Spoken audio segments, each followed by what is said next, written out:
Tout avait commencé un mardi, même si cela aurait pu être n'importe quel jour. L'air était vicié, comme s'il n'avait pas bougé depuis l'aube, et je portais le poids d'une routine familière. Un sac en papier craft dans une main, les clés dans l'autre, l'odeur de ses casans aux amandes préférées flottant dans la voiture. Un petit geste de réconfort pour un mariage que j'avais entretenu comme une plante malade. En entrant, l'endroit semblait différent, plus calme, comme si les murs eux-mêmes retenaient leur souffle. Elle était à la table de la cuisine, ordinateur portable ouvert, les cheveux attachés en arrière avec cette désinvolture mais délibérée qu'elle avait toujours lorsqu'elle s'apprêtait à lâcher une bombe. Liana n'a même pas levé les yeux quand j'ai posé le sac sur le comptoir. Juste un léger pli de bouche, comme un OSE. Mon estomac s'est noué. J'avais déjà vu ce regard. C'était le même qu'elle arborait quand sa sœur oubliait son anniversaire ou quand le livreur apportait le mauvais vin. Sauf que cette fois, je savais qu'il ne s'agissait pas de plat à emporter. « Il faut qu'on parle », dit-elle. Sa voix était aussi monotone que le plan de travail. J'ai tiré la chaise en face d'elle, comme si j'étais convoqué devant un tribunal. Mon cœur battait la chamade. Ça n'aurait pas dû être un choc. On était séparés depuis des mois, on tournait autour des mêmes conversations mortes. Mais là, c'était différent. Elle a croisé mon regard, mais il n'y avait aucune chaleur. Aucun souvenir de son sourire quand j'entrais. Aucun écho du jour de notre mariage, quand elle m'appelait son refuge. Juste de la résignation. « Franchement, tu es épuisante, » dit-elle. Ces mots me firent l'effet d'un seau d'eau froide. J'ai cligné des yeux. « Épuisante ?» Elle a soupiré, déjà exaspérée, comme si j'étais une enfant qui posait trop de questions. « Je ne peux plus être moi-même avec toi. J'ai besoin d'une pause. J'ai besoin de me rappeler ce qu'est la liberté. » Mes mains agrippèrent le bord de la table. « Liana, de quoi parles-tu ? On s'est toujours laissé de l'espace. » « Je n'ai jamais. » « Ne pas envoyer de SMS. »« Ne n'appelle pas », m'interrompit-elle d'un ton si sec qu'il me coupa en deux. Elle se leva brusquement, repoussa la chaise et attrapa son sac à main par terre. Elle avança avec détermination, avec cette assurance qui me donna l'impression d'avoir été abandonnée bien avant cet instant. « Attends, j'ai essayé, mais elle était déjà à la porte. » Elle marqua une pause juste le temps de jeter un coup d'œil par-dessus son épaule, et l'espace d'une seconde, je crus voir quelque chose. Des regrets, peut-être. Mais son regard se durcit. « Au revoir », dit-elle. Pas de câlin, pas d'excuses, pas d'explication, au-delà de ce mot qui ressemblait plus à une malédiction qu'à un adieu. J'entendis la porte d'entrée se fermer. C'était un bruit que j'avais entendu 1000 fois auparavant. Elle partait faire des courses pour le brunch avec sa sœur, mais cette fois, c'était définitif. Je restais assise là, les yeux fixés sur la tasse de café à moitié vide devant moi, l'empreinte de son rouge à lèvres sur le bord comme une blague cruelle. Mon esprit rejoua ses paroles. Sa façon de dire était épuisante, comme si mon amour était devenu un fardeau trop lourd à porter. Pendant des années de mariage, des années à planifier des vacances, à acheter des coussins, à débattre de la couleur de la chambre d'amis. Pendant des années à croire que nous étions dans le même bateau, j'avais toujours pensé que l'amour était une question de compromis, d'être présent même quand on n'en avait pas envie. De tenir les morceaux brisés de l'autre jusqu'à ce qu'ils se réassemblent. Je n'avais pas vu la fin venir. Pas comme ça. Dans la cuisine, au soleil à peine levé. Je fixais les casonnants maintenant froids et intacts, comme un cadeau refusé. Le silence s'installait autour de moi, épais et inconnu. Je repensais à toutes les fois où elle avait dit avoir besoin d'espace. Comme je l'avais respectée, en lui accordant des week-ends avec ses amis, des journées au spa en solo, et même ce voyage en solo à Bali l'année dernière. Je pensais la soutenir, lui laisser de l'espace pour respirer. Mais apparemment, même cela ne suffisait pas. Je suis resté assis là longtemps après son départ. Le café refroidissait, le croissant rassis, l'odeur d'amande qui tournait au vinaigre.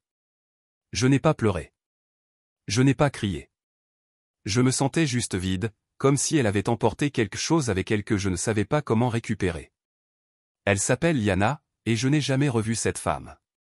Le lendemain matin commença comme tous les autres, une grisaille de demi-sommeil et d'habitude. J'ai attrapé mon téléphone, parcourant du pouce les alertes d'actualité et les notifications bancaires, mais mon estomac s'est noué en voyant son nom en gras à côté de l'icône Instagram lumineuse. Je ne voulais pas regarder. Vraiment, je ne voulais pas. Mais la curiosité, ou peut-être une pulsion sadique, a poussé mon pouce à l'ouvrir. Et voilà. Sa liberté, ou ce qu'elle appelait liberté. Un dîner 5 étoiles. Des assiettes de sushi disposées comme de minuscules œuvres d'art. Des flûtes à champagne reflétant la faible lumière d'un bar sur un toit. Un horizon scintillant en arrière-plan comme une ville qu'il avait enfin accueillie dans son étreinte exclusive. Elle souriait, non pas le sourire poli et pincé qu'elle m'avait adressé ces derniers temps, mais ce rire béat, presque étourdi, qui m'avait attiré vers elle au départ. Mon ventre se serrait, car ce n'était pas seulement le sourire ou le luxe, même si c'était déjà difficile à avaler. C'était le bruit derrière la caméra. Un rire bas, masculin, le genre qui la faisait toujours se pencher un peu trop près. Ce n'était pas le rire d'un serveur ou d'un ami au hasard. Il était familier. Je le connaissais pour l'avoir déjà entendu dans une autre vie, à une autre table. Thatcher-Lynn, un nom qui revenait souvent dans les disputes sur la confiance et la jalousie. Une consultante en technologie qu'elle avait fréquentée avant moi. Elle m'avait toujours dit que j'étais le seul homme à l'avoir vraiment vue. Je la croyais. Je croyais chaque mot. Maintenant, le rire en arrière-plan résonnait comme un couteau entre mes côtes. J'aurais pu fermer l'application, jeter le téléphone, aller courir, n'importe quoi. Mais ce que j'ai fait, c'est lui envoyer un message. Mes pouces tremblaient en tapant. « Es-tu vraiment si pathétique que tu aies dû retourner voir ton ex ?» Je ne voulais même pas voir les points clignoter, mais je les regardais quand même, car c'était tout ce que je pouvais faire, comme attendre qu'un juge prononce sa sentence. Quelques secondes plus tard, sa réponse est tombée comme une pierre. « Ne te ridiculise pas. Je t'ai dit que j'avais besoin d'espace. Va te défouler sur ta jalousie. » Je fixais ce message, le relisant encore et encore, espérant à chaque fois que les mots changeraient. S'adouciraient, me donneraient matière à réflexion, une reconnaissance de ma douleur, des excuses. Mais non, juste ce même ton froid et dédaigneux que j'avais entendu à la table de la cuisine, comme si j'avais tort d'oser m'en soucier. Mais je n'étais pas stupide. Ce rire n'était pas n'importe lequel. Il appartenait à Thatcher-Lynn. La même Thatcher qui avait déménagé à San Francisco et s'était mariée au printemps dernier avec une femme nommée Isidora, que je n'avais jamais rencontrée, mais dont j'avais vu les photos de mariage dans le monde numérique des amis communs et des publications sur les réseaux sociaux. Thatcher-Lynn, qui laissait des messages vocaux de 3 heures à Liana à 2 heures du matin avant de finalement le bloquer, du moins c'est ce qu'elle me disait. Thatcher-Lynn, qui la faisait toujours sourire de ce sourire dangereux et négligé qui me donnait l'impression d'être l'imitation bon marché d'un homme qu'elle avait aimé. J'avais l'estomac noué. Je repensais à la promesse qu'elle s'était faite lors de notre mariage, que nous serions un refuge l'un pour l'autre, que rien ni personne ne s'interposerait entre nous. Je me demandais si cette promesse avait expiré dès l'instant où je ne l'avais pas libérée. Je repensais à l'homme que j'étais devenu dans cette relation, patient, indulgent, celui qui lui laissait de l'espace, parce que je pensais que c'était ça l'amour. Mais peut-être que l'amour ne consistait pas à laisser quelqu'un tromper. Peut-être que l'amour était une question de limite, de ne pas se laisser marcher sur les pieds au nom de leur propre redécouverte égoïste. Ma poitrine brûlait. J'avais passé les 4 dernières années à croire que la confiance signifiait ne pas consulter son téléphone, ne pas la questionner à chaque sortie entre amis, ne pas lui demander une once de réconfort quand elle rentrait tard. Et c'était peut-être ma plus grosse erreur. Parce que la confiance n'était pas une laisse qu'on se mettait soi-même. C'était une voie à double sens. Et elle avait préparé sa sortie bien avant de me dire que j'étais épuisant. J'ai fait défiler son fil d'actualité, mon regard s'accrochant à chaque photo qui racontait une histoire à laquelle je n'avais jamais été invité, des cocktails roses sur un toit. Ses cheveux et ses ondulations lâchées que j'avais toujours adorées, des lunettes de soleil perchées sur sa tête comme une couronne. Chaque photo ressemblait à de la liberté, mais je me demandais si c'était une liberté qu'elle m'avait volée. Mon pouce planait au-dessus de la zone de commentaires. J'avais envie d'écrire quelque chose qui la ferait réfléchir, mais je savais que ce serait inutile. Elle m'avait déjà débarrassé de son histoire. Et même si je voulais croire que l'homme derrière ce rire n'était qu'une coïncidence, je savais qu'il n'en était rien. Je savais que lorsqu'elle disait avoir besoin d'espace, elle voulait en fait dire qu'elle avait besoin de lui, ou de l'idée qu'il se faisait de lui, ou de ce qu'il représentait, un monde radieux et excitant que je ne pouvais lui offrir, peu importe le nombre de casonnants que je rapportais à la maison. J'ai laissé tomber le téléphone sur le plan de travail de la cuisine, l'écran toujours brillant, son visage toujours souriant. Je me suis demandé si elle avait déjà pensé à moi, si elle avait déjà imaginé ce que ça faisait de voir quelqu'un qu'on avait promis d'aimer défiler devant soi comme un tour d'honneur. Mais je me suis souvenu de la façon dont elle était partie ce matin-là. Pas de câlin, pas de culpabilité, juste le silence de la porte d'entrée qui se refermait. Et j'ai réalisé que j'étais peut-être le seul à tenir bon. Je n'ai pas explosé. Je n'ai pas brisé d'assiette ni crié au ciel comme un héros de feuilleton.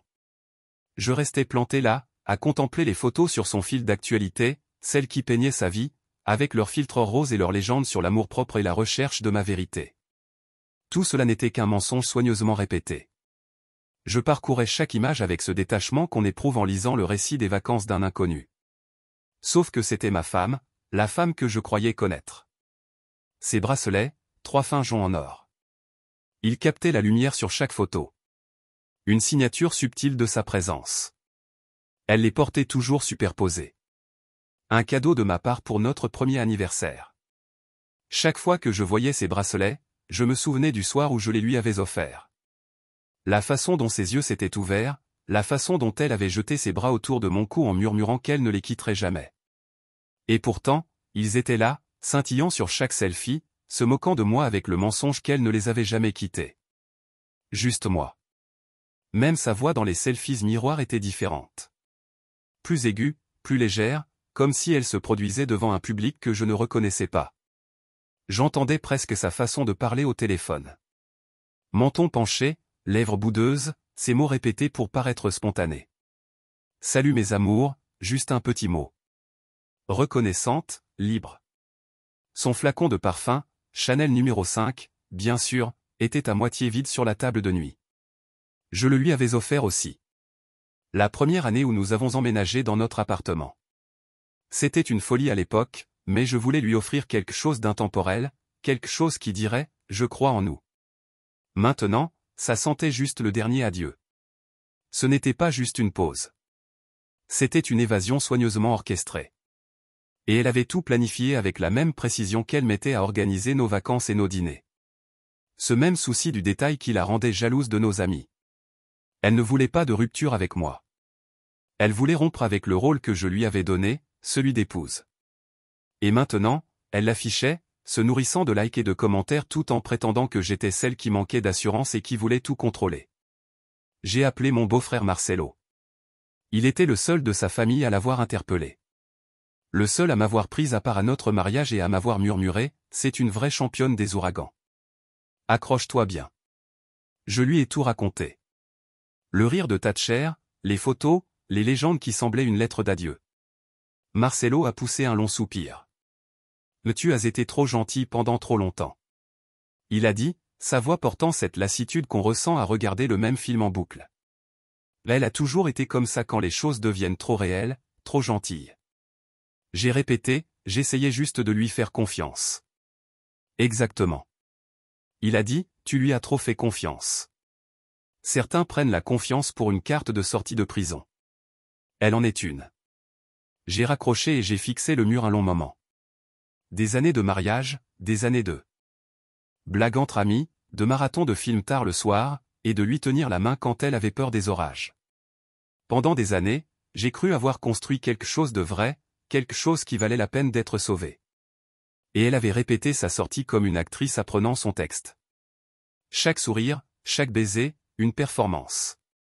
Je me suis souvenu du soir où elle avait dit vouloir aller à Bali seule pour se retrouver. J'avais souri et dit que je comprenais. Elle était revenue bronzée, avec un nouveau bracelet de cheville et des histoires de surf et de méditation. Je pensais la soutenir, lui donner l'espace dont elle prétendait avoir besoin. Je n'aurais jamais imaginé que cet espace se transformerait en un gouffre infranchissable.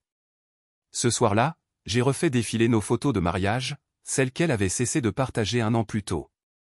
Nous étions sur une plage, son voile dansant au vent, ma main dans le creux de ses reins. Je ne l'avais jamais vue aussi heureuse. Ou peut-être que je voulais juste le voir. J'ai fermé les yeux et me suis souvenu de la façon dont elle avait tenu mon visage pendant les vœux. Ses yeux brillaient de larmes retenues. « Quoi qu'il arrive », avait-elle murmuré. « Quoi qu'il arrive ». Je suppose que cette promesse n'incluait pas qu'elle se redécouvre à mes dépens. Je suis allé à la salle de bain, le miroir reflétant un homme que je reconnaissais à peine. Les cheveux en bataille, j'étais abattu par des nuits blanches. Je me suis aspergé le visage d'eau froide, espérant faire disparaître la douleur, mais elle m'a collé comme une seconde peau. Je me suis appuyé contre le lavabo, agrippant les bords jusqu'à ce que mes jointures s'élargissent. Tu as été trop gentil pendant trop longtemps. Les mots de Marcelo résonnèrent. Et à cet instant, quelque chose en moi a basculé.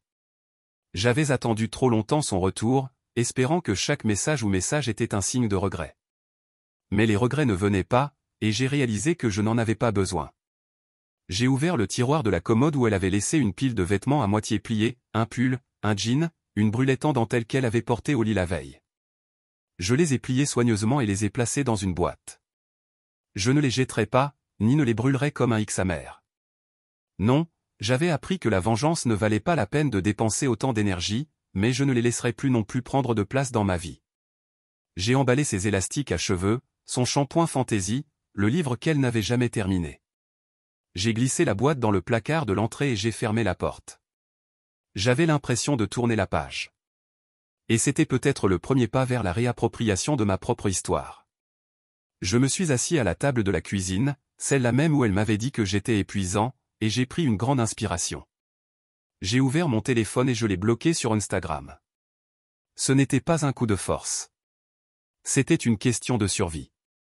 Je n'avais plus besoin de voir sa liberté. Je n'avais plus besoin de la regarder reconstruire sa vie sur les cendres de la mienne. J'en avais assez d'être son public. Alors que le soleil disparaissait à l'horizon, j'ai repensé à l'homme que j'avais été. L'homme qui lui apportait des casans, qui veillait la nuit, qui croyait que l'amour suffisait. Peut-être que cet homme avait disparu. Ou peut-être qu'il se réveillait enfin. Quoi qu'il en soit, j'en avais assez d'être trop gentille. Et demain, je commencerai à écrire un nouveau chapitre, un chapitre où je ne supplierai pas pour de l'amour, où je n'accepterai pas les miettes d'affection de quelqu'un qui avait choisi de partir. Elle avait voulu de l'espace. Elle avait voulu de la liberté. Maintenant, elle l'avait. Et moi aussi. Un ami commun, Nico, celui qui était toujours resté neutre dans notre situation compliquée, m'a envoyé un texto un soir, le genre de message qui fait l'effet d'un coup de massue au milieu d'une soirée autrement ordinaire. Je l'ai vu avec Thatcher. Certainement pas platonique. J'ai lu le texto encore et encore, chaque mot me serrant la poitrine comme un étau. La même Thatcher qui m'avait un jour traité de « gars incapable de la garder ». La même Thatcher dont le rire me hantait les oreilles à chaque fois que je voyais ses histoires. Je me suis assise au bord du canapé. La télévision clignotait sans bruit, mon esprit oscillant entre l'incrédulité et un sentiment maladif de validation. Nico n'était pas du genre à mentir ou à provoquer des drames. C'était le genre de gars qui s'était toujours tenu à l'écart des tirs croisés. S'il l'avait dit, c'était vrai. Je fixais mon téléphone, mon reflet sur l'écran noir, le silence assourdissant de l'appartement. Je repensais à toutes ces nuits où j'avais veillé tard pour m'assurer qu'elle avait ce dont elle avait besoin, à toutes ces fois où je l'avais défendue auprès de mes amis, convaincu qu'elle était en train de se trouver. Mon esprit répétait sa voix en boucle. « Tu es épuisante », avait-elle dit, comme si j'étais un fardeau qu'elle ne pouvait plus porter une seconde de plus. Et maintenant, elle était là, apparemment en train de trouver du réconfort dans les bras de l'homme qui l'avait autrefois fait douter de son avenir. Un homme qui avait tourné la page, épousé une autre femme, Isadora, et qui pourtant avait réussi à revenir dans l'orbite de Liana. Mon pouce planait sur son nom dans mes contacts. J'avais pensé à l'appeler, à lui crier dessus, à exiger qu'elle me dise la vérité en face, mais je savais ce qui allait arriver. Elle inventait une histoire, jouait la victime, prétendait être innocente, et je croyais probablement, car c'est le genre d'homme que je la laisserais faire de moi. Alors, je ne l'ai pas appelée. J'ai appelé Isidora.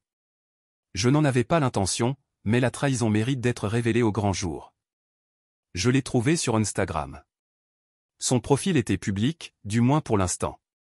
Photos de mariage, photos de lune de miel, le genre de vie qui semblait solide jusqu'à ce qu'on en voie les fissures sous la surface. J'ai scruté son sourire, celui dont je me demandais si elle arborerait encore quand elle la prendrait. Je ne voulais pas être celui qui la blesserait, mais je savais aussi que je ne pouvais pas rester les bras croisés et la laisser vivre dans l'ignorance comme je l'avais fait. Mes pouces ont bougé tout seuls. Je pense que tu mérites de savoir ce qu'ils font dans ton dos. J'ai tapé. Mon cœur battait la chamade en joignant les captures d'écran. Les histoires de Liana. Le rire de Thatcher en arrière-plan. Les photos du dîner qui semblaient trop intimes pour être décontractées. Mon doigt planait sur une odeur. Je pensais au bracelet de Liana qui reflétait la lumière tandis qu'elle levait son verre à cocktail. À la façon dont elle avait dit « N'appelle pas comme si ». Ma voix te dérangeait. Et puis j'ai appuyé sur « Envoyer ». Silence. J'ai attendu, les yeux rivés sur le téléphone. Chaque seconde se transformait en minute. J'imaginais le monde d'Isidora s'écrouler comme le mien. Une lente implosion de confiance et de certitude. Je me demandais si elle crierait, si elle pleurerait, si elle l'affronterait comme je ne l'avais pas fait. Les minutes passèrent, puis 1 heure, puis son compte devint privé. Le sien aussi. Mon téléphone était lourd dans ma main, comme une arme que j'aurais enfin utilisée. Je me suis adossé au canapé, le bourdonnement du réfrigérateur étant le seul bruit dans l'appartement, et j'ai laissé échapper un soupir que je n'avais pas réalisé avoir retenu. Liana a publié une story le soir même, un écran noir avec du texte blanc. Des serpents partout. Ma bouche se tordit en quelque chose qui n'était ni un sourire ni un grognement. Serpent. C'est comme ça qu'elle m'appellerait désormais. L'homme qui avait mis en lumière sa liberté soigneusement entretenue. L'homme qui refusait de faire l'idiot plus longtemps. Je ne répondis pas. Je n'en avais pas besoin. Ces mots en disaient plus sur elle que sur moi. Je parcourus mes messages. Une vie de conversation qui me semblait maintenant une langue étrangère. Peux-tu prendre du lait d'amande en rentrant? N'oublie pas notre dîner d'anniversaire. Tu me manques. Chaque texto me semblait un fantôme. Un rappel de l'homme que j'avais été. L'homme qui pensait que l'amour suffisait à la retenir. Je posai le téléphone et fixai le plafond. L'air était différent, plus léger, d'une certaine manière, comme si j'avais enfin ouvert une fenêtre dans une pièce qui m'étouffait depuis des mois. Je repensais à ce que Nico avait dit. Certainement pas platonique. Je me demandais si ça avait jamais été platonique avec Thatcher, même avant son mariage. Je me demandais si j'avais toujours été le remplaçant, l'homme qui gardait le siège chaud jusqu'à ce qu'elle soit prête à poursuivre l'étincelle qu'elle n'avait jamais vraiment lâchée. Ma poitrine brûlait. J'avais passé tant de temps à essayer d'être le gentil garçon, le mari patient, celui qui lui laissait l'espace pour s'épanouir. Et elle m'avait récompensé par des secrets, des mensonges, des textos tard le soir à l'homme qui avait toujours attendu dans les coulisses. Je me suis levé et suis allé à la cuisine, les ombres s'étendant sur le carrelage.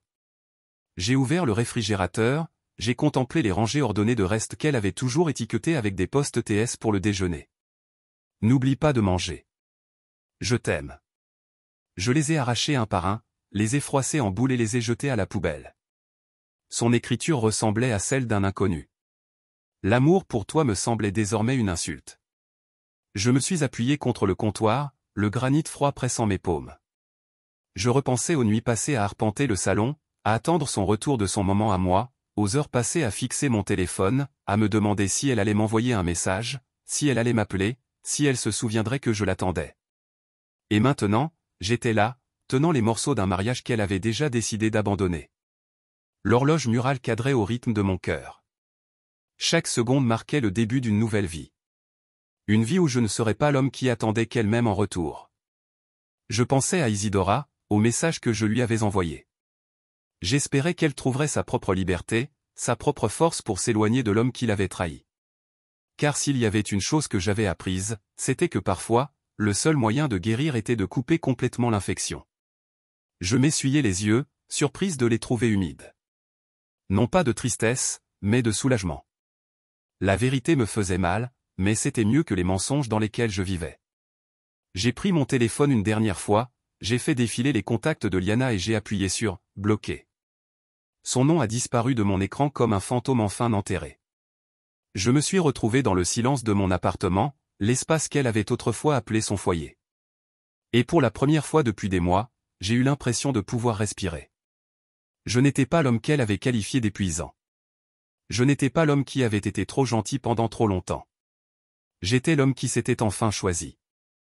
Et tandis que la nuit s'installait autour de moi, j'ai ressenti une sorte de paix. Je savais que des jours difficiles m'attendaient. Des moments où sa voix résonnerait dans ma tête, où son rire entrait mes rêves. Mais je savais aussi que chaque pas en avant m'éloignait de l'homme qui l'avait laissé le traiter comme une arrière-pensée. Des reçus et des regrets. C'est tout ce qu'elle m'avait laissé. Mais je les échange contre la chance de prendre un nouveau départ. 2 semaines plus tard, j'ai entendu sa voix pour la première fois depuis son départ. Elle est arrivée par messagerie, inattendue, intrusive, comme un vieux fantôme qui claquait des chaînes à ma porte. J'étais dans la cuisine, à remuer mon café, l'appartement silencieux, à l'exception du bourdonnement du réfrigérateur. Mon téléphone a vibré sur le comptoir.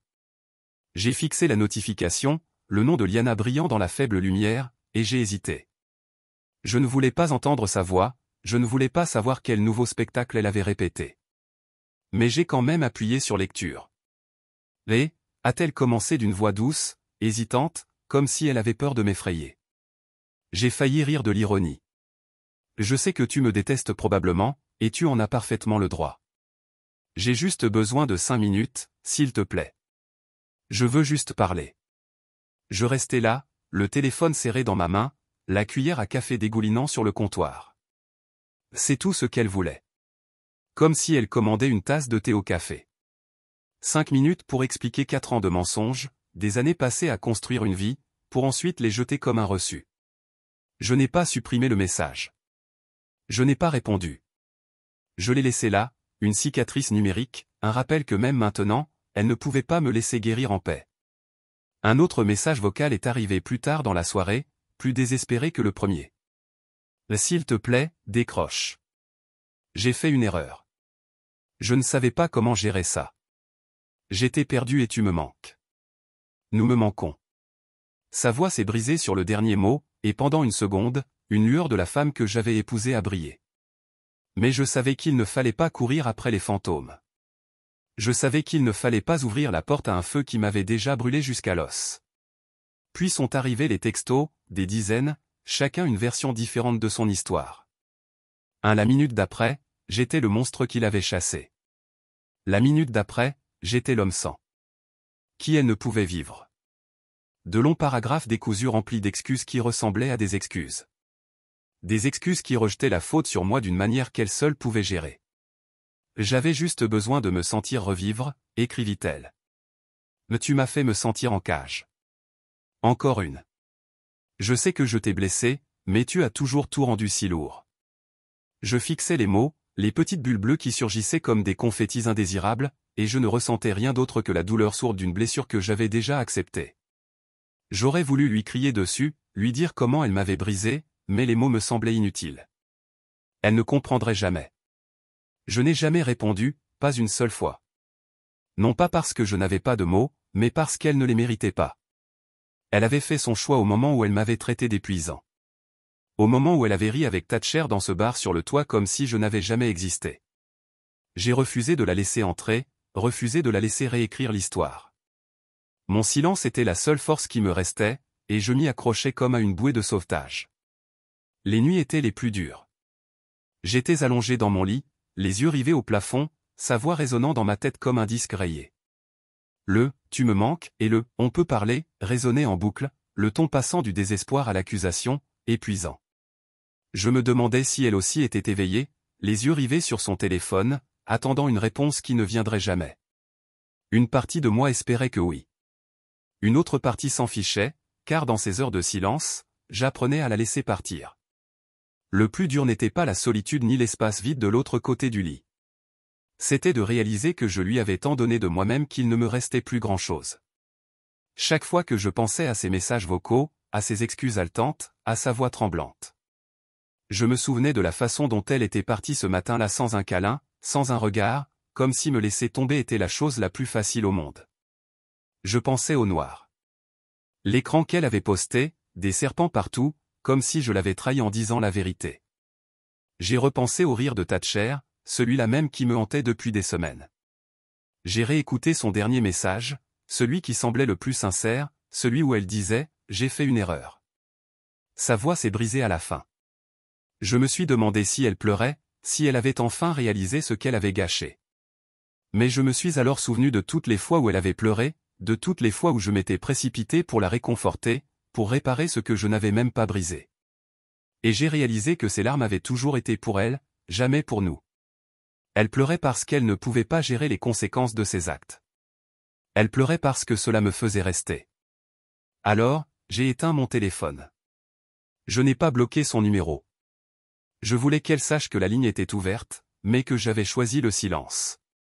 C'était ma réponse, mon refus de danser sur sa chanson plus longtemps. Si elle voulait une conclusion, il lui faudrait la trouver ailleurs. Les jours se sont transformés en semaines, et les messages sont venus moins fréquemment. Elle a dû comprendre que je n'allais pas mordre, que je n'allais pas être l'homme qui accourait à chaque claquement de doigts. Je me suis concentré sur moi-même. J'ai recommencé à courir, sentant la brûlure dans mes poumons comme un rappel que j'étais encore en vie. J'ai renoué avec de vieux amis, ceux que j'avais négligés parce que j'étais trop occupé à essayer de maintenir un mariage déjà en miettes. Et dans ce silence, j'ai trouvé quelque chose que je n'avais pas ressenti depuis longtemps. La paix. Pas celle qui vient de l'oubli, mais celle qui vient de savoir qu'on a tout fait et qu'on est reparti avec sa dignité intacte. J'avais été l'homme qui avait essayé. J'avais été l'homme qui était resté.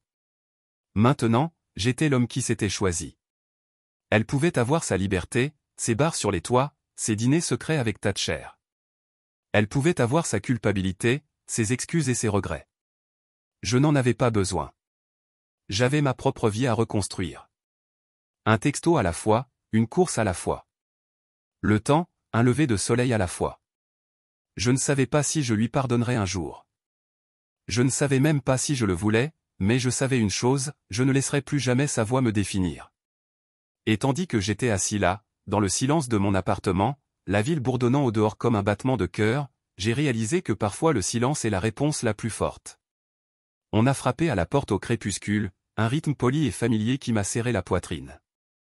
J'étais assis sur le canapé, un livre à moitié fini sur les genoux, essayant de me concentrer sur les mots, mais ne trouvant que l'écho de sa voix dans ma tête. Quand j'ai ouvert la porte, elle était là. Liana, plus petite que dans mes souvenirs. Ses yeux étaient cerclés de rouge, les mêmes qui me regardaient autrefois comme si j'étais le seul endroit sur au monde. Maintenant, il parcourait nerveusement le couloir, comme une enfant qui a peur d'être surprise là où elle ne devrait pas être. « Salut », a-t-elle dit. Sa voix tremblait juste assez pour attirer mon attention. Elle portait un pull ample que je n'avais jamais vu auparavant. Ses cheveux étaient tirés en arrière. Comme si elle n'avait pas pris la peine de l'essuyer. Je ne l'ai pas invitée à entrer. Je ne lui ai pas demandé comment elle allait. Je suis resté planté là, la main sur le chambranle, le seuil entre notre passé et mon présent. Elle a traîné les pieds et a baissé les yeux comme si le sol pouvait lui offrir le pardon qu'elle recherchait. « Je veux juste t'expliquer », a-t-elle dit d'une voix à peine plus forte qu'un murmure. J'ai maintenu la porte entr'ouverte, son poids appuyant sur ma paume comme un bouclier. « Vas-y », ai-je dit d'un ton neutre, mon visage n'étant plus qu'un masque d'indifférence que j'avais mis des semaines à perfectionner. Je sentais mon cœur bondir dans ma poitrine. Chaque battement me rappelait tous les efforts que j'avais fournis pour la laisser derrière moi. Elle a pris une inspiration tremblante. « Ce n'était pas censé se passer comme ça », a-t-elle commencé. Ses yeux brillaient de larmes qui avaient pu être réelles autrefois, mais qui semblaient maintenant répétées. « Je n'avais pas prévu de te faire de mal. Je me sentais juste tellement prisonnière, comme si je ne pouvais plus respirer. Tu étais toujours là à me demander comment j'étais, ce dont j'avais besoin, et ça me semblait trop. Je sais que ça paraît égoïste, mais c'est la vérité. J'avais besoin de me rappeler qui j'étais avant tout ça. » Sa voix se brisa et elle cligna rapidement des yeux comme si les larmes pouvaient lui apporter une sorte de rédemption. J'ai avalé avec difficulté, la mâchoire serrée. « Et Thatcher ?» ai-je demandé, le nom avait un goût amer sur ma langue. Elle grimaça. Ce n'était pas comme ça au début.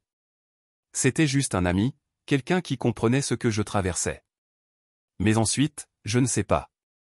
J'ai ressenti quelque chose. Je pensais que c'était peut-être lui dont j'avais besoin pour comprendre les choses, mais ce n'était pas ce que je voulais. Je jure que non. Elle m'a regardé, les mains tremblantes. J'ai fait une erreur. Une énorme erreur. La colère bouillonnait au fond de ma poitrine, mais je l'ai gardée enfermée entre mes côtes. Tu m'as toujours fait me sentir en cage, avait-elle dit. Et j'y ai cru. Je lui avais laissé de l'espace.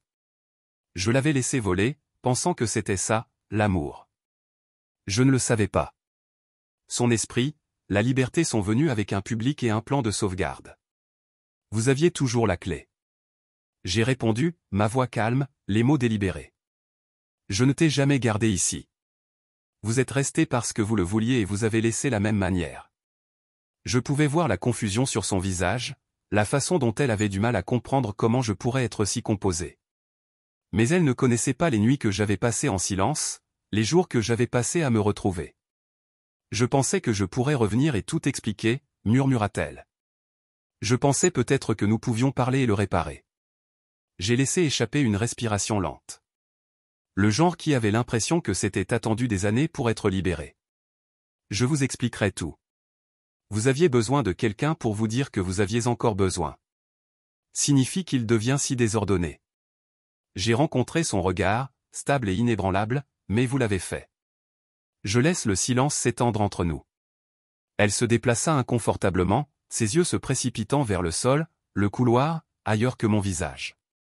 Vous avez blâmé la distance, la solitude, votre passé, tout sauf vous-même. Vous avez fait des choix, et maintenant vous êtes ici en voulant réécrire l'histoire, mais j'ai fini de lire votre version. Elle a ouvert la bouche comme pour protester, mais j'ai secoué la tête. Vous avez demandé de l'espace. Liana, vous l'avez compris, et maintenant je le gardais. J'ai vu la femme que j'avais aimée, vulnérable, humain. Réécrire, une chance de se peindre comme le mal compris héroïne. Mais je ne lui donnais plus ce pouvoir. Je suis retourné dans mon appartement, l'air se sentant plus frais qu'il ne l'avait fait depuis des mois. Le livre était toujours sur le canapé, à moitié lu, l'intrigue attendant que je le ramasse. Je savais que je devrais parcourir les conséquences de sa visite. L'émotion qu'elle a essayé de remuer, mais je savais aussi que j'y survivrais. J'avais fini d'être son éditeur, j'ai fait de réparer ses erreurs et de remplir ses trous de l'intrigue.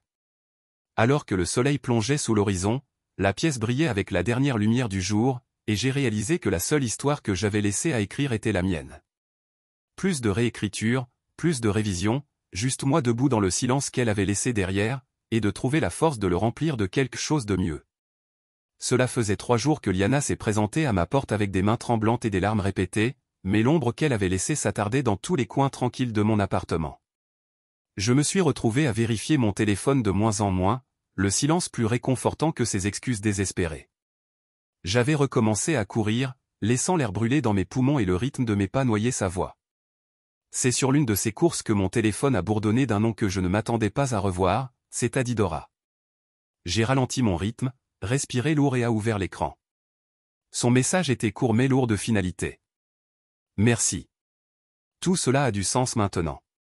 Je l'ai lu 2 fois, mon esprit reconstituant ce qu'elle avait finalement accepté, avec quoi j'avais déjà accepté.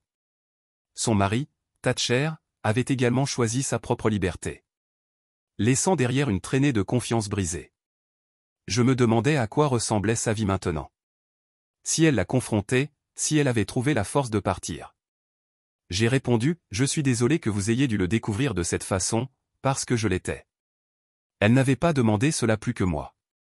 J'ai laissé tomber la bombe de vérité dans son monde soigneusement organisé, et je connaissais le genre de douleur que la révélation pourrait provoquer.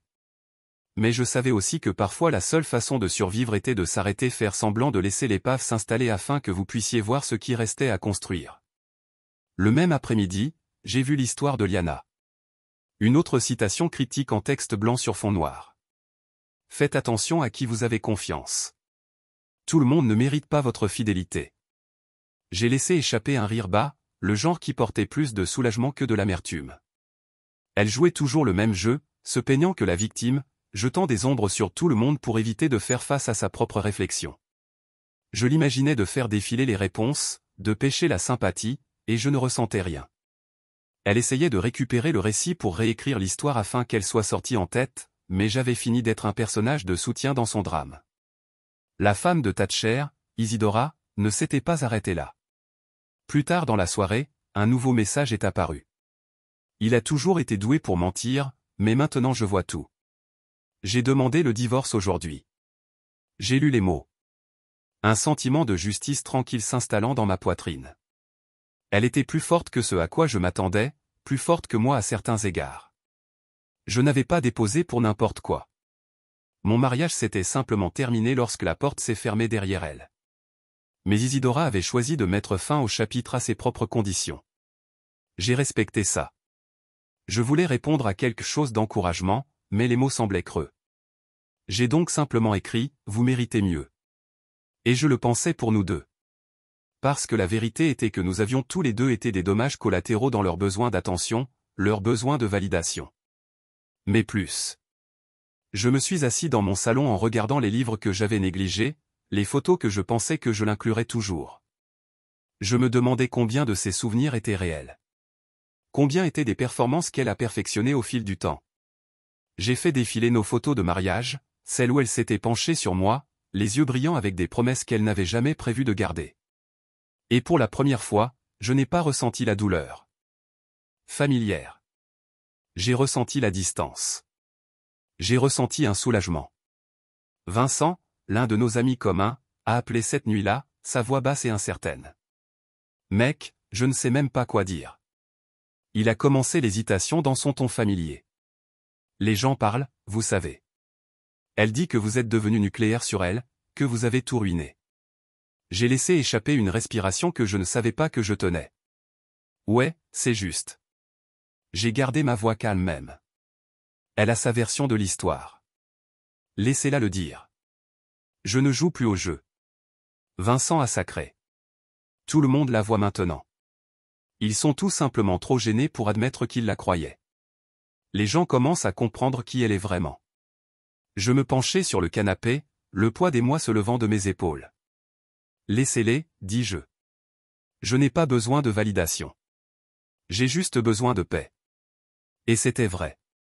Parce que le moment où j'avais choisi le silence sur la colère, l'honnêteté sur la performance, j'avais repris le contrôle. Je n'avais pas besoin de son approbation. N'avais pas besoin du monde pour choisir les côtés. J'avais juste besoin de respirer.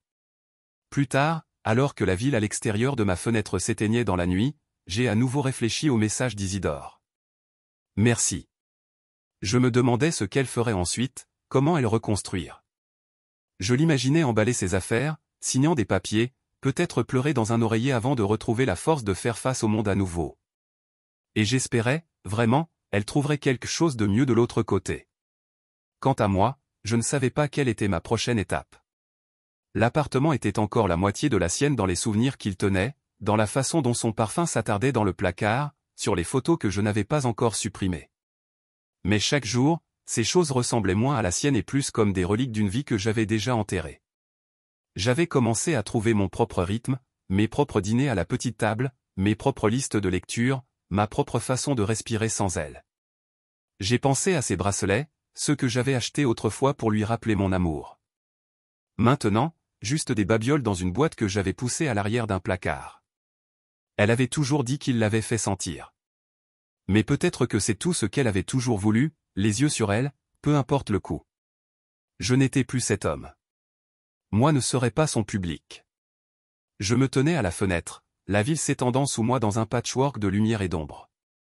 Quelque part là-bas, elle était probablement assise dans un bar sur le toit, publiant des citations et espérant la sympathie.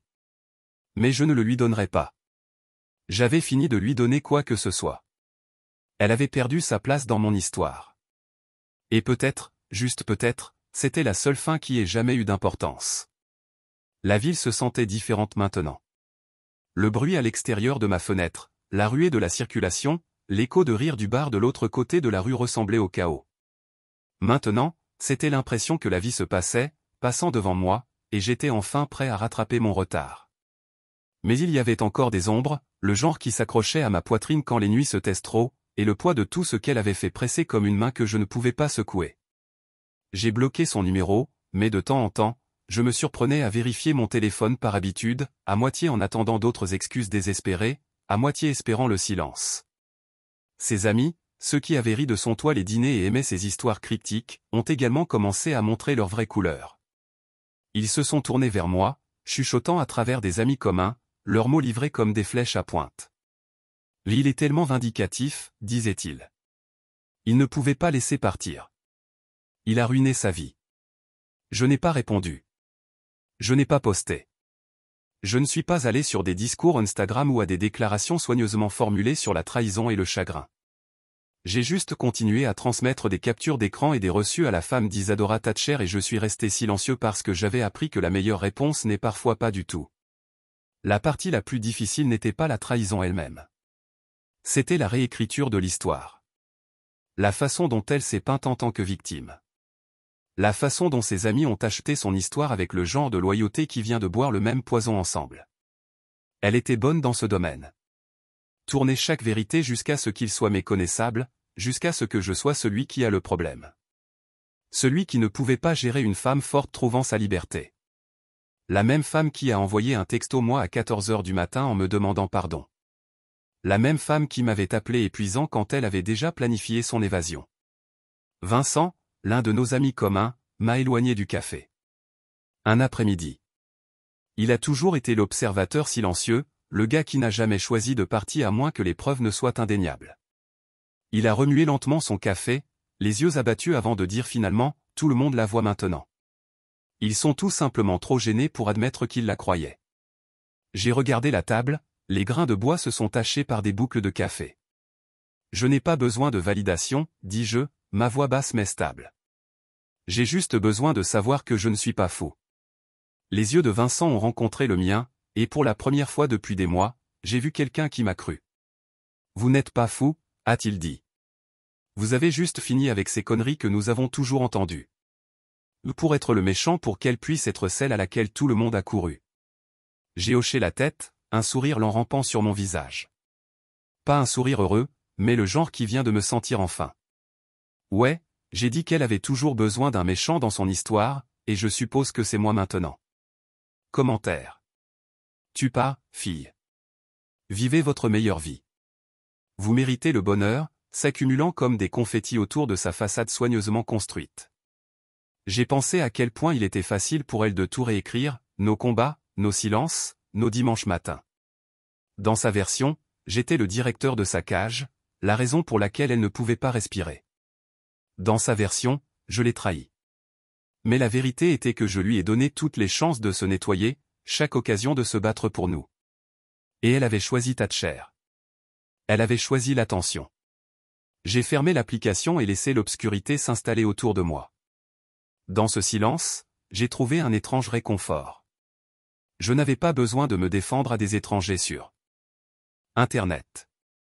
Je n'avais pas besoin d'effectuer un chagrin ou une force. J'avais juste besoin d'être. Elle a continué à publier ses citations. Parfois, les gens qui vous aiment le plus sont ceux qui vous blessent le pire. Et votre liberté vaut tout coup. Chacun une lame soigneusement aiguisée conçue pour trancher quiconque a osé la douter. Je n'ai pas répondu. Je n'en avais pas besoin. Chaque fois qu'elle posait, elle a révélé plus sur elle-même que je ne le pourrais jamais. La vérité était, plus je regardais, plus je réalisais à quel point elle avait toujours été brisée. La liberté qu'elle chassait n'était qu'un masque, une distraction de la personne qu'elle ne pouvait pas faire face dans le miroir. Celui qui préfère courir plutôt que de posséder ses erreurs. Celui qui a blâmé tout le monde pour le feu qu'elle avait mis en place. J'ai pensé à la nuit où elle est partie. La façon dont elle avait dit « vous épuisez ». Comme si j'étais celui qui nous suçait la vie. Mais à la fin, elle était celle qui me drainait du séchage, drainant ma confiance, mon amour, ma patience.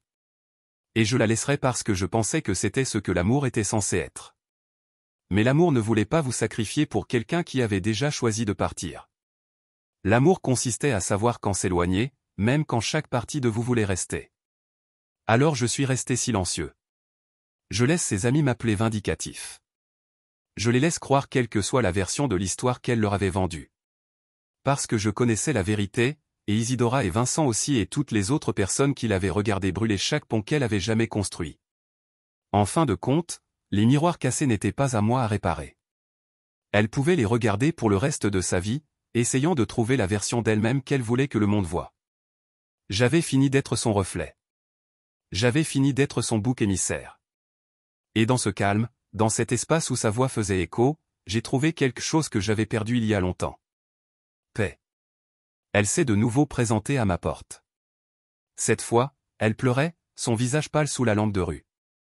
Les cheveux se sont repoussés de cette manière désordonnée qu'elle portait toujours quand elle voulait avoir l'air vulnérable. Elle tenait un dossier dans ses mains, l'embrayant à sa poitrine comme si cela contenait sa dernière défense. Je n'ai pas ouvert la porte tout de suite. Je l'ai regardée à travers le coup de pied pendant un long moment, ses larmes attrapant la lumière. La façon dont ses épaules tremblaient comme si la culpabilité s'était finalement installée. Mais je la connaissais trop bien. Les larmes étaient sa monnaie, sa façon d'amener le monde à pliant. Quand j'ai finalement ouvert la porte, j'ai gardé la chaîne. Juste une fissure entre nous, assez pour l'entendre, mais pas assez pour la laisser entrer. Elle avait l'air plus petite que je ne me souvienne, sa voix petite aussi, comme un enfant pris dans un mensonge. « S'il vous plaît » chuchota-t-elle. « Puis-je juste vous parler ?» Je me suis penché contre le cadre. « Que reste-t-il à dire ?»« Liana » ai-je demandé, mon ton plat. Elle tressaillit à mon utilisation de son nom comme ça lui rappelait que je n'étais pas l'homme qui l'avait laissé marcher sur lui. Elle a levé le dossier. « Ceux-ci proviennent de notre mariage, dit-elle, sa voix craquant. Photos, lettres, petites choses que nous avons enregistrées. » Ses yeux se sont coupés de larmes, mais j'ai vu le calcul là aussi. La façon dont elle a incliné la tête juste ainsi. La façon dont sa lèvre tremblait au bon moment. « Je m'ennuie de qui nous étions, murmura-t-elle. J'ai regardé le dossier, les mains tremblantes qui l'ont serré, et j'ai senti la colère se lever à nouveau. Pas une colère nette et déchaînée, mais le lent, affort forte de déception. J'avais passé trop de nuits à rejouer chaque mot qu'elle avait dit, chaque mensonge qu'elle avait dit, chaque promesse qu'elle avait brisée. Et maintenant, elle essayait de me ramener dans le web, elle avait tourné. « Vous avez manqué la version de moi qui vous a toléré, dis-je, ma voix stable. » Ses yeux s'écarquillèrent et j'ai vu les fissures dans son masque. Elle ne s'attendait pas à ça. Elle s'attendait à ce que l'homme qui s'était tenu à ses côtés, qui l'avait laissé se déchaîner et revenir quand elle le voulait. Mais cet homme était parti. Elle a essayé de parler, mais j'ai levé une main. « Non, dis-je. Vous avez demandé le silence, Liana. Vous avez exigé de l'espace. Vous vouliez votre liberté, et maintenant vous l'avez. » Ma voix était ferme, plus forte que je ne l'avais ressentie depuis des semaines. « Vous ne pouvez pas simplement revenir ici et vous attendre à ce que je joue le rôle que vous avez écrit pour moi. » Des larmes ont renversé ses joues maintenant, de vrai cette fois, ou du moins près de tout le monde. Est-ce que je m'aimais toujours? Ses yeux, à la recherche de la femme que j'avais aimée, celle qui m'a fait sentir comme si je l'ai fait. A pressé le dossier vers sa poitrine comme si cela pouvait la protéger de la vérité. « S'il te plaît, murmura-t-elle à nouveau, mais le mot était creux. J'ai secoué la tête. « Non, dis-je. Tu as fait ton choix, et maintenant je fais le mien. » J'ai fermé la porte lentement, laissant la chaîne glisser hors de sa fente, le clic de verrouillage résonnant dans le couloir comme la note finale d'une chanson qui avait joué trop longtemps. Je me tenais là un instant, ma main sur le bouton, le poids de ses mots lourds dans l'air. Mais alors que le silence s'installe autour de moi, je me sentais plus léger que je ne l'avais fait depuis des mois. Je suis retourné au salon, l'éclat du réverbère peignant le sol dans de longues ombres. Je me suis assis sur le canapé et j'ai laissé échapper une respiration que je n'avais pas réalisé que je tenais. Les dossiers qu'elle avait serrés, nos photos de mariage, les lettres, les petits moments se sentaient comme des reliques d'une vie que je ne vivais plus. J'avais passé si longtemps à essayer de conserver les morceaux de nous, en espérant que si je pouvais trouver le bon souvenir, le bon moment, je pourrais réparer ce qu'elle aurait cassé. Mais l'amour ne fonctionne pas comme ça. L'amour ne se répare pas parce que vous le voulez. L'amour ne grandit que si les deux personnes le choisissent tous les jours. Et elle avait cessé de le choisir bien avant qu'elle ne dise les mots à haute voix. J'ai pensé à la nuit où elle était sortie, sa voix froide et sûre. Honnêtement, vous épuisez. J'ai besoin d'une pause. Et comment j'étais assis à cette table de cuisine, le café poussant froid, attendant qu'elle revienne. Elle n'avait jamais regardé en arrière et j'avais passé trop de nuits en espérant qu'elle le ferait. J'ai regardé mon téléphone, les dizaines de messages non lus de ses amis, aux DMS d'étrangers qui avaient pris parti dans une histoire qu'ils ne comprenaient pas. Et j'ai réalisé que la fermeture n'était pas quelque chose qu'elle pouvait me donner. La fermeture n'était pas ses excuses ou ses larmes ou son dossier de souvenirs. La fermeture était moi debout avec la porte fermée, refusant de la laisser entrer. La fermeture était le silence que j'avais choisi lorsque je n'ai pas répondu à ses appels. La fermeture était la paix que je ressentais quand j'ai finalement dit non. J'ai pensé à Isidora, la force qu'elle avait trouvée pour déposer un divorce, le courage qu'il a fallu pour se lever et en dire assez. Et j'ai réalisé que je me devais la même force. Liana pourrait garder ses citations et ses histoires et ses demi-vérités. Elle pouvait faire tourner son récit à quiconque écouterait. Mais elle avait perdu son public avec moi. J'ai attrapé un sac poubelle et je suis allé dans le placard, sortant la boîte où j'avais gardé les photos et les lettres et les petits jetons d'un amour qui était mort une mort lente. Je les ai tenus un instant, leur poids plus lourd que je m'attendais. Ensuite, je les ai laissés dans le sac et je l'ai attaché serré. Je n'en avais plus besoin. Ils étaient sa version de nous, et j'avais fini de jouer son rôle. J'ai porté le sac à la poubelle et je l'ai laissé tomber, le son disparaissant dans l'obscurité ci-dessous. Je me tenais là un instant, ma main sur la poignée, le bourdonnement du bâtiment s'installant autour de moi comme un soupir. J'ai senti que quelque chose se déplaçait en moi, comme une porte de porte, comme un poids levage. La fermeture n'est pas une fin soignée ou des excuses finales. C'est le moment où vous choisissez vous-même plutôt que la personne qui vous a blessé. C'est le moment où vous vous rendez compte que vous n'êtes pas responsable de leurs mensonges ou de leur liberté ou de leur besoin d'être la victime. C'est le moment où vous lâchez prise. Je suis retourné dans mon appartement, l'air frais et immobile. Je me suis versé un verre d'eau, mes mains stables. Je me suis assis sur le canapé, les lumières de la ville scintillaient à l'extérieur de la fenêtre, et j'ai ressenti une paix que je n'avais pas ressentie depuis longtemps. Elle voulait la liberté. Elle voulait que le silence. Maintenant, elle avait les deux. Et moi aussi. Et pourtant, alors que je me déplaçais à travers les rythmes de ma nouvelle vie, des courses tôt le matin, des tasses de café de fin de nuit, du rire de vieux amis, je ressentais toujours son ombre sur les bords. Certaines nuits, je me réveillais avec un début, la moitié s'attendant à ce qu'elle soit là, étendue à travers le lit comme elle l'avait toujours été, son parfum s'attardait dans les airs. Mais elle ne l'était pas. Il n'y avait que du silence. Le silence qu'elle avait demandé, le silence qu'elle pensait la libérerait. Et dans ce silence, j'ai aussi trouvé ma propre liberté. Isidora m'avait envoyé un message une dernière fois il y a quelques jours. Un texte simple qui disait « Il ne s'est même jamais excusé ». Je l'avais regardé pendant longtemps, en pensant aux lignes parallèles de nos histoires. Deux personnes qui aimaient trop dur et qui avaient confiance en trop aveuglément, trahies par ceux qui avaient promis pour toujours. J'ai tapé « non plus ». Parce que c'était la vérité. Liana n'avait jamais vraiment dit qu'elle était désolée. Pas d'une manière qui signifiait quoi que ce soit. Elle. J'avais négligé, les plans j'avais suspendus parce que j'étais trop occupé à la garder heureuse. Parfois, je me surprenais encore à me demander où elle était. Son Instagram était toujours public. Chaque publication d'un aperçu soigneusement organisé dans sa vie organisée. Publier des photos dans de nouveaux cafés. Légende pour se retrouver, hashtag sur la croissance et la gratitude, mais même sa liberté se sentait creux maintenant. Elle était belle, oui, mais la lumière dans ses yeux qui m'avait une fois attiré avait disparu.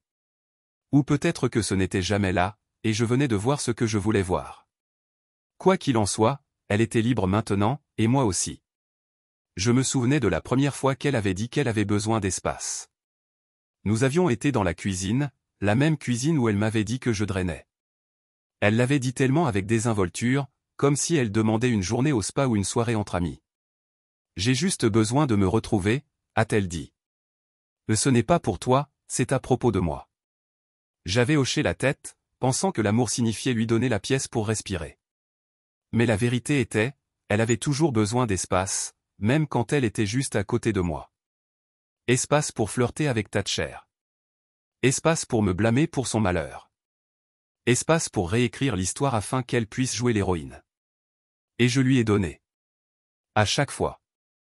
Je pensais que c'était l'amour la laisser avoir la liberté dont elle prétendait avoir besoin. Mais l'amour n'est pas une performance. L'amour apparaît même lorsqu'il est désordonné. L'amour se choisit tous les jours, pas seulement quand c'est pratique. Elle avait cessé de me choisir bien avant de sortir de cette porte.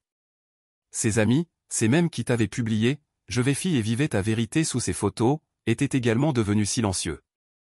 Peut-être qu'ils se sont lassés de son spectacle au Newman. Ou peut-être qu'ils avaient finalement vu à travers l'acte. Quoi qu'il en soit, je m'en fichais. Leurs opinions avaient toujours été le bruit de fond, un chœur de voix qui ne m'avait jamais vraiment connu ou ne se souciait pas d'essayer. J'avais passé trop longtemps à vivre pour leur approbation, laissant leurs mots façonner la façon dont je me voyais. Mais plus maintenant. Vincent avait vérifié quelques-uns fois, sa loyauté, le genre qui n'a pas besoin d'être prouvé. Nous nous étions rencontrés pour un café l'autre jour, et il avait dit « Vous semblez différent, mec. » Plus léger. J'avais ri parce qu'il avait raison. J'étais plus léger. Les aiguilles de temps pour lesquelles les bons souvenirs ont eu un coup d'œil trop longtemps. Son histoire n'a pas défini la mienne. Sa version de moi n'a pas changé la vérité que j'avais vécue.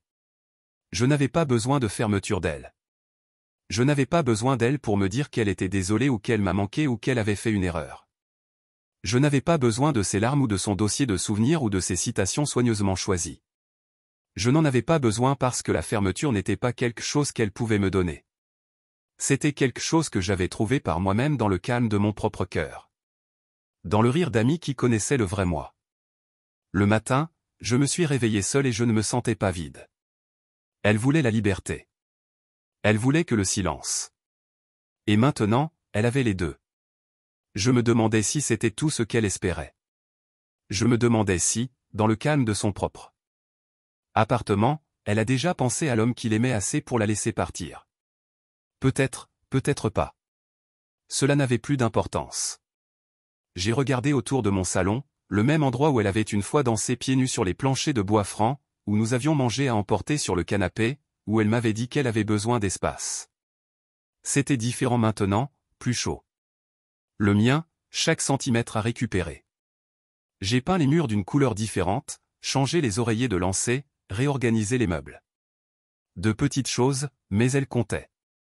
Ils m'ont rappelé que je construisais une nouvelle vie, qui ne l'incluait pas. Je me suis versé un verre de whisky et je me suis tenu près de la fenêtre, en regardant les lumières de la ville clignoter comme un être vivant. Le bourdonnement de la circulation, le rire du bar, le son lointain de la musique, tout se sentait vivant d'une manière qu'il ne l'avait pas fait depuis longtemps. Et dans ce bruit, j'ai trouvé un autre type de silence. Un silence qui n'était pas vide ou froid, mais paisible. Un silence qui ne venait pas de son absence, mais de mon choix pour arrêter de laisser sa voix me définir. Elle voulait la liberté. Elle voulait que le silence. Et maintenant elle les avait. J'espérais qu'elle était heureuse, ou du moins content. J'espérais avoir trouvé tout ce que c'était qu'elle avait poursuivi quand elle sortit cette porte. Mais je ne l'attendais plus. Je n'espérais pas qu'elle reviendrait ou qu'elle verrait enfin ce qu'elle avait perdu. Je n'étais plus son miroir. J'étais ma propre personne, ma propre histoire. Alors que je levais mon verre à la ville, j'ai laissé échapper une respiration que je n'avais pas réalisé que je tenais. Le silence s'enroula autour de moi comme une couverture chaude, et j'ai réalisé que je n'étais pas seul. Je m'avais. J'avais mes amis. J'avais la version de moi qui avait survécu à la tempête qu'elle avait laissée. La fermeture est un mensonge que les gens se disent de se sentir mieux. Il n'y a pas besoin de fin, pas d'excuse finale, pas de dernière conversation qui ne fait pas tout. Il n'y a que le choix de fermer la porte et de commencer à avancer, même lorsque votre cœur ressent toujours le poids de chaque étape. Elle avait demandé le silence. Elle avait demandé la liberté. Elle avait obtenu les deux. Et pour la première fois depuis longtemps, j'ai réalisé que c'était exactement ce dont j'avais besoin aussi.